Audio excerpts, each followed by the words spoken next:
Welcome students, welcome to Chandigarh Defense Academy channel. Welcome again to your NDA chemistry class. जैसा कि आप सबको पता है हम लोग लास्टली कर रहे थे बेटा, we were doing 5th chapter और उसका हमने सेकंड लेक्चर फिनिश कर लिया था और सर ने आपसे वादा किया था कि जो नेक्स्ट लेक्चर होगा उसमें हम पूरी तरह से अपने इस चैप्टर को कंप्लीटली खत्म कर देंगे। तो जिन बच्चों ने अभी ज्वाइन किया है, जिन कैडेट्स ने अभी ज्वाइन किया, आई रिक्वेस्ट देम कि प्लेलिस्ट में जाके पहले वही 5th चैप्टर के पहले दोनों लेक्चर अच्छे से डिटेल में समझ लो, देख लो, उसके बाद फिर इस लेक्चर को देखोगे तो और ज्यादा जबरदस्त आपको समझ आएगा भाई। ठीक है बेटा, तो let us pick it up, let us pick up the last chapter, basically last chapter और last lecture. It is the last lecture of chapter 5। आओ भाई, let us start it. So जैसा कि आप देख पा रहे हो भाई, हमारे पास क्वेश्चन जो है it is based on match the following. अब मैच द फॉलोइंग का क्वेश्चन है तो हमेशा सर ये कहते हैं भी ऐसा क्वेश्चन आपने 101% अटेम्प्ट करना है, क्योंकि ये क्वेश्चन हमें बहुत ही आसानी से हो जाता है भाई।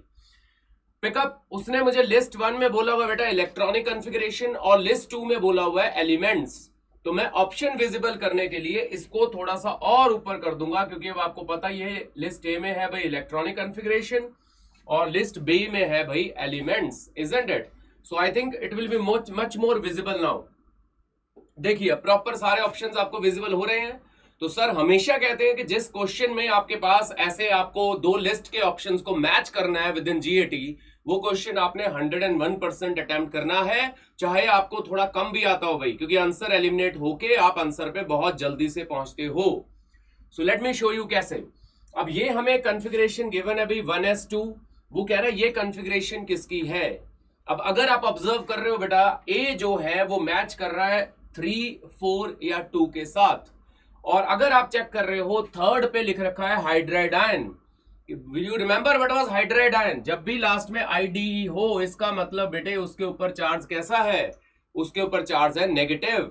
तो क्या इसमें 2 इलेक्ट्रॉन हो गए भाई? बिल्कुल, हाइड्रोजन में 1 इलेक्ट्रॉन था, एक उसने गेन कर लिया, टोटल इलेक्ट्रॉन हो गए 2। तो ए जो है वो 100% थर्ड से मैच कर रहा है। जो सर ने कहा था वो बात सच हो गई भाई। ऑप्शन नंबर सी और D out of the game हो चुके हैं, यानी अब हमारा क्वेश्चन हो गया दोस्तों 50-50। सो आओ भाई आगे बढ़े। अब ध्यान दो बेटा, इन दोनों क्वेश्चंस में से ए तो 3 ही था, I think D is already mention, D is matching with 1। तो डी अगर 1 के साथ मैच कर रहा है, आप देख भी सकते हो भाई 17 इलेक्ट्रॉन्स हैं। आई थिंक क्लोरीन का एटॉमिक नंबर क्या था भाई? 17। तो इसमें आपको टाइम वेस्ट करने की जरूरत नहीं है। अब सिर्फ हमें डिसीजन लेना है भाई बी किससे मैच कर रहा है, बी सेकंड से मैच कर रहा है कि फोर्थ से मैच कर रहा है। तो आई थिंक आप सब बहुत अच्छे से समझदारी से देख सकते हो कि बी में टोटल इलेक्ट्रॉन है बेटा 10, और 10 इलेक्ट्रॉन है। तो अगर हम फ्लोराइड आयन की बात कर रहे हैं, फ्लोराइड में एफ के ऊपर चार्ज क्या आ गया दोस्तों? वो आ गया नेगेटिव। तो 9 और 1 10। तो बी 100% आपका मैच कर रहा है भाई ऑप्शन नंबर 2 के साथ। सो बी अगर ऑप्शन नंबर 2 के साथ मैच कर रहा है दोस्तों, इसका मतलब हमारा बेस्ट ऑप्शन है इस क्वेश्चन का ऑप्शन नंबर ए, है ना। और लास्ट आप देख सकते हो सी में 12 इलेक्ट्रॉन्स हैं, तो it will 101% match with magnesium. So जब भी ऐसे लिस्ट के क्वेश्चंस हो भाई, list 1 list 2 with in GAT, मैं हमेशा आपको यही रिकमेंड करता हूं कि ये क्वेश्चन हमने 100% अटेम्प्ट करने की कोशिश करनी है। सो डन हो गया क्वेश्चन भाई, अच्छे से समझ आ गया, बहुत बढ़िया। लेट अस मूव फॉरवर्ड, चलते हैं भाई नेक्स्ट क्वेश्चन की तरफ। आओ चलें भाई। सो नेक्स्ट क्वेश्चन हमारे पास आ रहा है cadets, next question is question number 35, और ये क्वेश्चन फिर से भाई +1 को हिस्से को टच कर रहा है भाई, जो हमेशा सर कहते हैं कि कॉन्सेप्ट तगड़े होने चाहिए, किसी भी क्लास पे वो हिट हो सकते हैं। तो क्वेश्चन में बोला क्या है, इनमें से कौन सी ट्रांजिशंस जो हैं वो एमिट करेंगी रेडिएशन ऑफ शॉर्टेस्ट वेवलेंथ। अब ये पॉइंट क्लियर करना है बेटा, कौन सी ट्रांजिशन जो है वो शॉर्टेस्ट वेवलेंथ जो है वो एमिट करेंगी।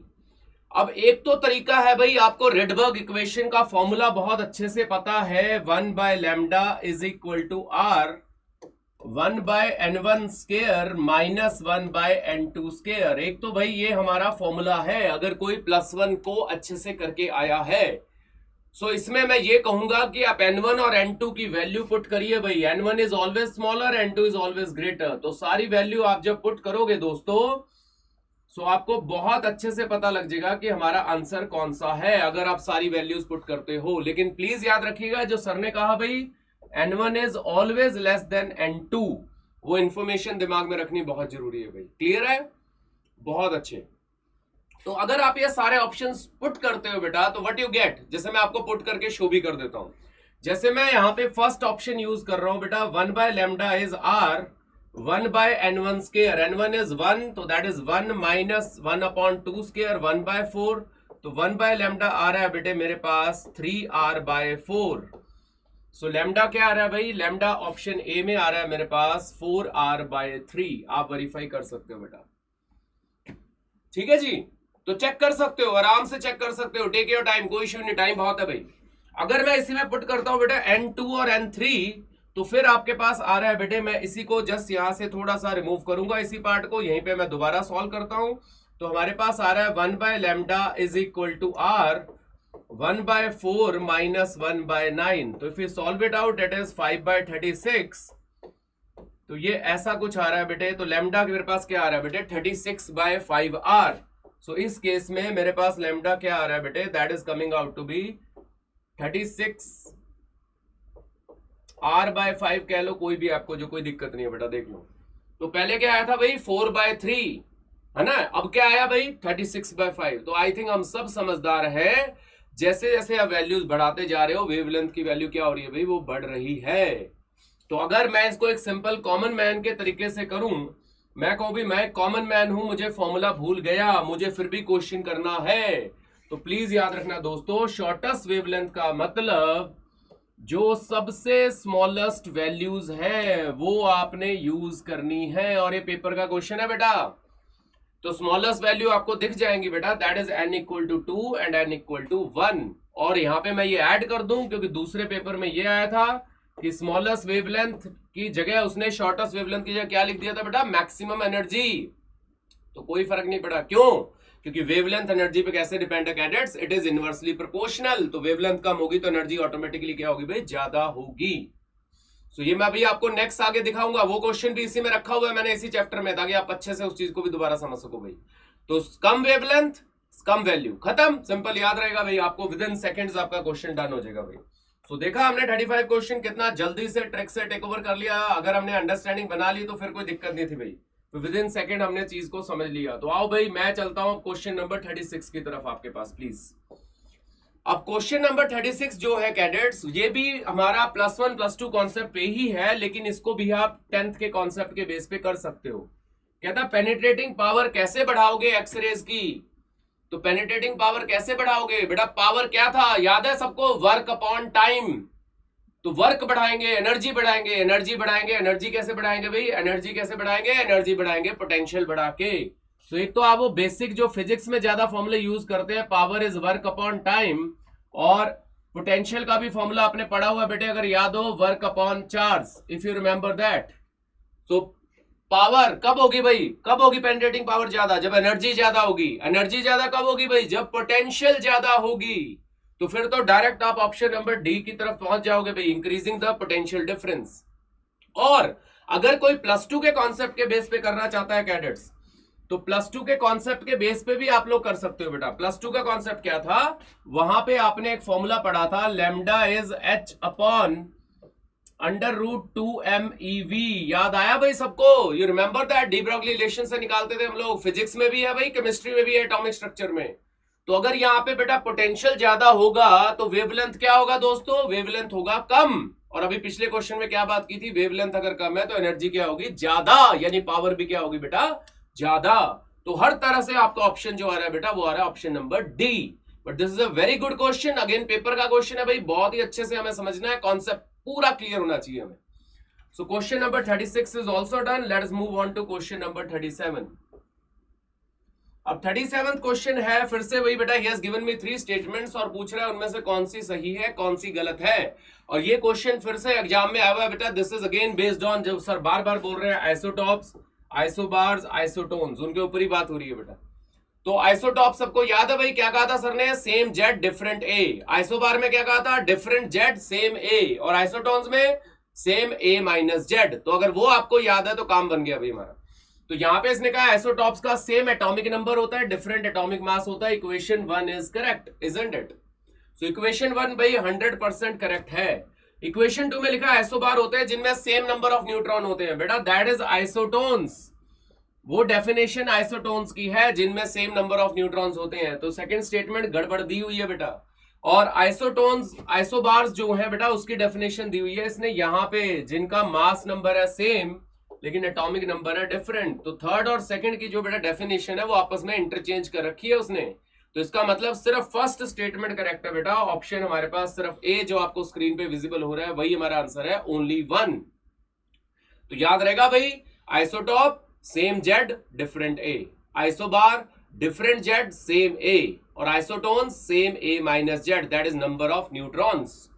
So this information is also clear. Very nice, bhai. Great. We have done this question very nicely. Let us move on to question number 38 बेटा। अब 38 क्वेश्चन फिर से थोड़ा सा मैं हमेशा कहता हूं जो ट्रिक होती है हमेशा यूपीएससी क्वेश्चन में वो इस क्वेश्चन में दिख सकती है बेटा। वो कह रहा है न्यूक्लियस जो है सिंगली आयनाइज्ड कार्बन एटम का है मेरे पास, उसमें क्या कंटेन है। अब प्लीज पिकअप भाई, अगर कार्बन की बात होगी तो आप सब एग्री पक्का करेंगे भाई, एटॉमिक नंबर है 6 और मास नंबर है 12, तो आप बोलोगे प्रोटॉन है 6, इलेक्ट्रॉन है 6 और न्यूट्रॉन भी है 6। तो आप ये हो सकता है बेटा आप इसमें आंसर ये सी मार्क कर दें, बट अलर्ट। अब अलर्ट क्या करना है भाई, अलर्ट ये करना है, यहां लिखा हुआ है आयनाइज्ड बेटा। व्हेन इट इज आयनाइज्ड यानी वो आयनिक फॉर्म में है, वो आयन फॉर्म में है, तो इलेक्ट्रॉन सेम नहीं होंगे। तो आप प्रोटॉन जो है वो 6 है और न्यूट्रॉन जो है 6 है उसके बारे में बिल्कुल श्योर हैं, लेकिन बेटा जी इलेक्ट्रॉन 6 नहीं होंगे। इलेक्ट्रॉन 6 की जगह कम या ज्यादा हो सकते हैं डिपेंडिंग ऑन वो कैटायन है या अनायन है। तो यही सर कहते हैं जो हमें मेन ध्यान रखना है, मेन जो फोकस करना है इसी चीज पे कि भाई जब आयनाइज्ड वर्ड आ गया तो फिर इसका मतलब आयन की बात हो रही है, तो इलेक्ट्रॉन प्रोटॉन के बराबर नहीं होंगे। अगर आयनाइज्ड शब्द नहीं होता दोस्तों फिर आंसर होता ऑप्शन नंबर सी। तो ये बहुत ही बेहतरीन क्वेश्चन है भाई, अच्छे से हमने समझना है और पूरी तरह से कॉन्सेप्ट को दिमाग में बिठाना है।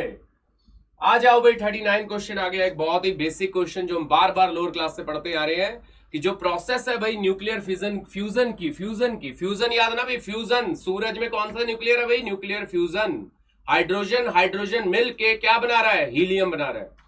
तो उसके लिए कहता है कंडीशंस क्या होनी चाहिए, तो कंडीशंस ये होनी चाहिए बेटा, it should be containing very high temperature and very high pressure.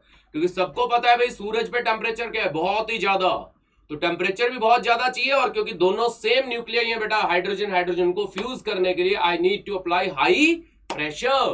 तो पक्का याद ना भाई न्यूक्लियर फ्यूजन जो है it require very high temperature and very high pressure. Clear रहेगा, याद रहेगा, बहुत अच्छे। सो क्वेश्चन नंबर 39 भी हमने अच्छे से पिक कर लिया भाई। Let us move on to question number 40। अब क्वेश्चन नंबर 40 सर ने जैसे आपको कहा था कि वही जो क्वेश्चन अभी थोड़ी देर पहले हमने बात की थी रेडबर्ग इक्वेशन वाला, वो दूसरे पेपर में यूपीएससी के आया था जिसमें उन्होंने कहा था मुझे लार्जेस्ट चेंज इन एनर्जी निकाल दो। तो सर ने क्या कहा था, अगर लार्जेस्ट चेंज इन एनर्जी है तो उससे कोई फर्क नहीं पड़ा, वेवलेंथ फिर भी क्या होगी, शॉर्टेस्ट, इजंट इट। और वेवलेंथ शॉर्टेस्ट कब थी, याद करो भाई, जब वैल्यू क्या थी, सबसे छोटी। सो यानी best option is n equal to 2 and n equal to 1। So इसलिए हमारा बेस्ट ऑप्शन इस क्वेश्चन का आ गया भाई ऑप्शन नंबर बी। तो वो क्वेश्चन अगर आपको अच्छे से समझ आ गया कैडेट्स, तो ये क्वेश्चन भी आपको ऐसे लगेगा कि बहुत ही अच्छे से समझ आ गया। उसके बाद चलते हैं भाई 41 क्वेश्चन की तरफ। अब यहां पे सर फिर याद दिला दे भाई, please subscribe to our channel and like and share this videos बेटा, ताकि ये मैक्सिमम बच्चों तक पहुंच पाए, उनकी मदद हो पाए एनडीए की तैयारी के लिए, है ना। जितना ज्ञान बांटोगे उतना ज्ञान बढ़ेगा। तो पक्का भाई एक अच्छी नियत से हमने काम करना ही करना है, जिन्होंने कर दिया भाई बहुत बहुत धन्यवाद। सो क्वेश्चन नंबर 41 की तरफ चलते हैं भाई।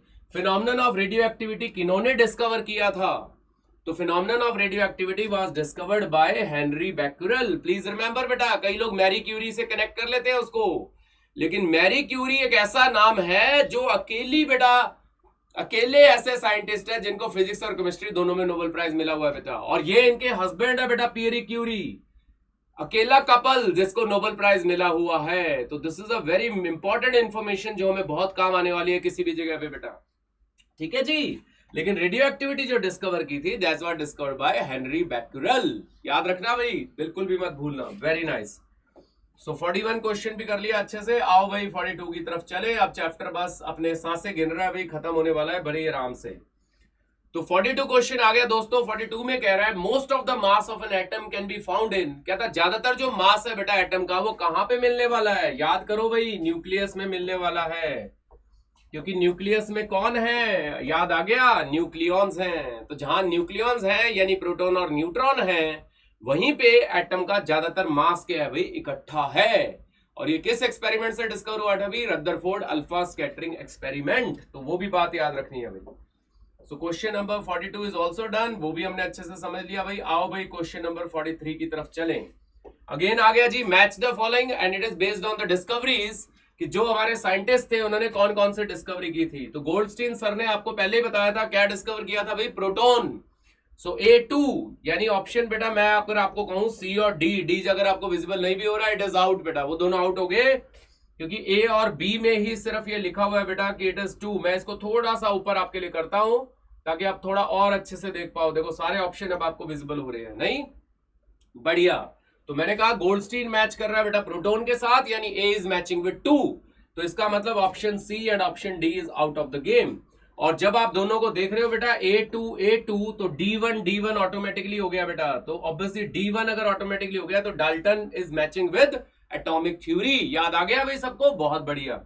Now Chadwick has discovered neutron and J Thomson has discovered electron.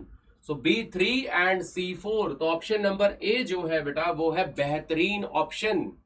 तो देखो कितना आसान होता है लिस्ट वाला क्वेश्चन, क्योंकि आपका बहुत ही जल्दी अगर आपको थोड़ी सी भी जानकारी है ये सीधा 50-50 में कन्वर्ट हो जाता है, जो सर आपको हमेशा बोलते हैं।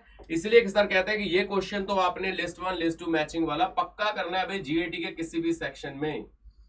आ जाओ भाई 44 क्वेश्चन की तरफ चलते हैं। 44 क्वेश्चन में कह रहा है बेटा दो एटम्स को हम आइसोटॉप कब मानते हैं?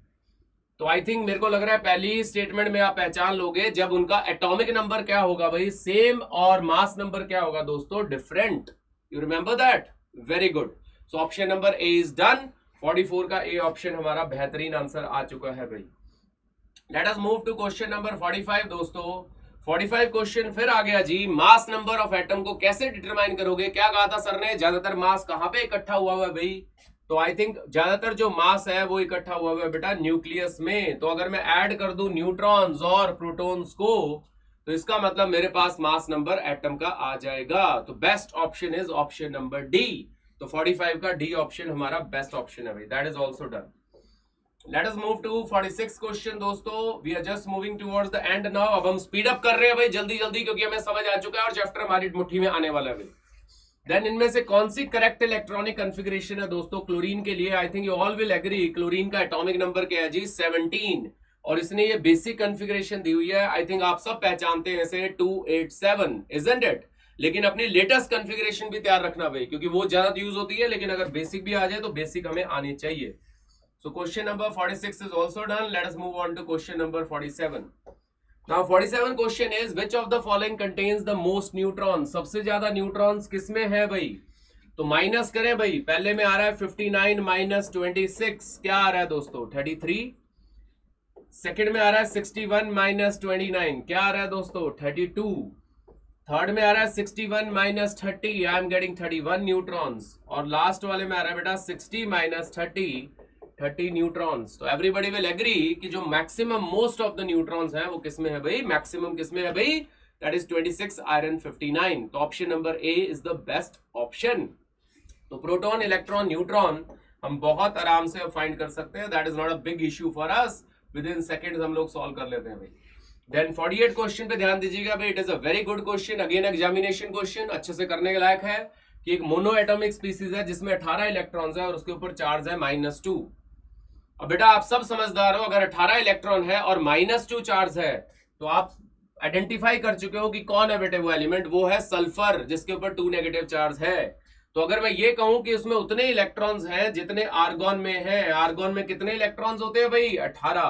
तो अगर कोई सल्फर को नहीं भी पहचान सकता कोई दिक्कत नहीं है भाई, आपने सिर्फ ये चीज देखनी है कि यहाँ पे 18 इलेक्ट्रॉन थे और ऑप्शन ए में लिखा हुआ है बेटा कि उसमें उतने इलेक्ट्रॉन्स हैं जितने आर्गॉन में होते हैं। तो आर्गॉन में भी कितने होते हैं भाई? 18। तो उसको देख के ही हमारा ऑप्शन नंबर ए बेटा डायरेक्टली खत्म हो जाएगा। तो question number 48 is also done. Let's move on to 49 question दोस्तों। अब 49 क्वेश्चन में कह रहा है इनमें से कौन सी स्टेटमेंट दोस्तों करेक्ट है? तो फर्स्ट स्टेटमेंट में कह रहा है रदरफोर्ड अल्फा पार्टिकल स्कैटरिंग ने एक्सपेरिमेंट ने डिस्कवरी की इलेक्ट्रॉन की। आई थिंक आप सब मानेंगे नहीं है ये करेक्ट, क्योंकि उन्होंने डिस्कवरी की थी न्यूक्लियस की। याद आ गया, बहुत बढ़िया। बी में कह रहा है जेजे थॉमसन ने सजेस्ट किया था कि न्यूक्लियस ऑफ एटम में प्रोटॉन्स हैं। बेटा ये जेजे थॉमसन ने कुछ नहीं बोला इसके बारे में, उन्होंने तो सिर्फ वाटरमेलन मॉडल दिया था। याद आ गया, very good. Then atomic number is same as number of protons in the nucleus. I think that is the best information बेटा। एटॉमिक नंबर किसके बराबर है भाई? नंबर ऑफ प्रोटॉन्स के। Very good, so this information is also done. और last बेटा बात सही नहीं है, क्योंकि मैं पढ़ के बताया तो आपको मास नंबर कह रहा है किसके इक्वल होता है? इलेक्ट्रॉन्स के। बेटा नहीं, मास नंबर किसके बराबर होता है? प्रोटॉन प्लस न्यूट्रॉन्स के। तो option number C is the best option. तो ये क्वेश्चन भी हमने अच्छे से समझ लिया। So let us move on to the 50th question बेटा जी, and the last question of this chapter. अच्छे से करते हैं भाई। Again given some statements 1 to 4, और उन स्टेटमेंट के बेस पे पूछ रहा है बेटा कि कौन सा आपका ऑप्शन सही है। तो मैं इसको थोड़ा सा आपके लिए ऊपर ले आता हूं पूरा, ताकि आप अच्छे से देख पाए थोड़ा सा भी स्टेटमेंट क्या क्या है। तो फर्स्ट स्टेटमेंट है electron is a constituent of cathode ray. I think that is the correct information, everybody will agree, है ना बेटा? तो first is obviously correct. Electron is negatively charged, that information is also correct. 1 and 2 तो पक्का ठीक है भाई। Third में कह रहा है मास ऑफ इलेक्ट्रॉन इक्वल होता है मास ऑफ प्रोटॉन के। कभी भी नहीं बेटा, इलेक्ट्रॉन लाइट होता है बेटा प्रोटॉन से, और प्रोटॉन अराउंड कितना हैवी होता है? 1838 times. Just remember that. Done. फिर इलेक्ट्रॉन कहता है डिफ्लेक्ट हो रहा है इलेक्ट्रिक फील्ड से, लेकिन मैग्नेटिक फील्ड से नहीं हो रहा बेटा। जिसपे चार्ज होता है वो सब में डिफ्लेक्ट होता है, इलेक्ट्रिक फील्ड में भी, मैग्नेटिक फील्ड में भी। सो ऑप्शन थर्ड और फोर्थ स्टेटमेंट गड़बड़ है बेटा, सिर्फ आपके पास फर्स्ट और सेकंड स्टेटमेंट करेक्ट है। So let me show you the options. आप बहुत आसानी से इसमें ऑप्शन नंबर 1 and 2 जो दिया है बेटा, ए ऑप्शन, वो आपका बेस्ट ऑप्शन आ जाएगा। सही है भाई। तो ये भी क्वेश्चन देखो हमने कितने अच्छे से प्यार से समझ लिया, और इस तरह से हमने अपना चैप्टर नंबर 5 जो है बेटा जी, वो बिल्कुल अच्छे से क्लियर कर लिया। सो जैसा सर ने आपसे वादा किया था कि हर एक चैप्टर आपको पूरा शिद्दत से समझाऊंगा, बस आपकी चाहिए मुझे नियत कि आप वाकई उसको अच्छे से पूरा तैयार कर रहे हो भाई। तो मेहनत अपनी भाई जारी रखो, बहुत जबरदस्त मेहनत करनी है भाई हमने। और अगला चैप्टर लेके सर बहुत ही जल्द अगले वीडियो में आ रहे हैं। तब तक अपना ख्याल रखो भाई, जी जान से रखो अपनी तैयारी, है ना, ताकि हमारा जो सपना है अपना एनडीए को क्रैक करने का, वो 100% हम लोग पूरा कर सके भाई। सो जय हिंद मेरे बच्चों, पूरी जान लगा दो और पूरी तैयारी से तैयारी को और ज्यादा जबरदस्त करना शुरू कर दो।